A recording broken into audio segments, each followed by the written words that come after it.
காரைக்கால் மாவட்டத்தில் அதிகாலை முதல் இருள் சூழ்ந்த நிலையில் 1 மணி நேரத்திற்கு மேலாக கனமழை கொட்டி தீர்த்தது.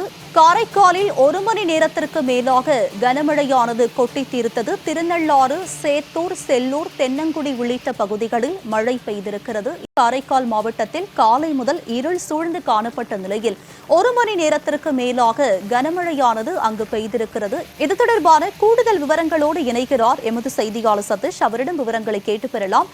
சதீஷ், காரைக்காலில் 1 மணி நேரத்திற்கு மேலாக கனமழையானது கொட்டி தீர்த்திருக்கும் நிலையில் இது குறித்த பகுதி மக்கள் என்ன சொல்றாங்க? இன்னும் அங்கு மழை தொடர வாய்ப்பு இருக்கு? வெப்பசலனம் காரணமாக ஒரு சில இடங்கள் மிதமான மழை முதல் கனமழை பெய்து வருகிறது என்றும் வானிலை மையம் அறிவித்திருந்தது. நிலையில் காரைக்கால் மாவட்டத்தில் அதிகாலை முதல் மேகமூட்டத்துடன் இருந்தது. வந்த நிலையில் தற்போது திடீரென 1 மணி நேரத்துக்கு மேலாக திருநள்ளாறு, சேத்தூர், செல்லூர், தென்னங்குடி உள்ளிட்ட பகுதிகளில் கனமழை கொட்டி தீர்த்து வருகிறது. மேலும் திருநள்ளாறு பகுதியில் மழை காரணமாக ஒரு சில இடங்களில் மின்சாரம் துண்டிக்கப்பட்டுள்ளது.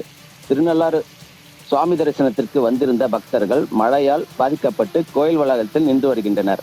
தற்போது கோடை வெயிலில் நீரின்றி தவித்து வந்த குறுவை பயிர்களுக்கு தற்போது பெய்து வந்த கோடை மழையால் விவசாயிகள் மகிழ்ச்சி அடைந்து வருகின்றனர். வறண்ட நிலையில் காணப்பட்டு வந்த நிலையில் வெப்பத்தால் அவதியடைந்த மக்கள் தற்போது குளிர்ந்த சூழலில் காணப்படும் குளிர்ந்த காற்று வீசப்படுகிறது. இதனால் பொதுமக்கள் மகிழ்ச்சி அடைந்து வருகின்றனர். உங்களுடைய விவரங்களுக்கு நன்றி சதீஷ்குமார்.